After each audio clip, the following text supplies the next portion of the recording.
magbigay sila na pera, tanggapin ninyo. Pera ninyo yan. Hindi ba ninyo na sa isip ninyo? Bigyan kayo ng 1,000, 100, tanggapin mo. Pera ninyo yan. Pati yung sa bulsa nila, kinakain nila at pinagbili ng bahay kung saan-saan. Pera ninyo.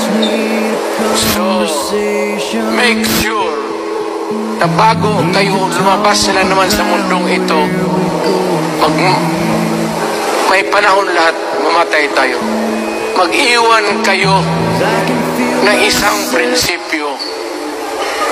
Sabi ninyo sa mga anak ninyo, tinanggap ko yung pera kasi pera natin ito, ibili natin pagkain. Pero yung prinsipyo natin, huwag natin ipagbili. Yan ang iiwan mo sa mundong ito para sa mga anak ninyo.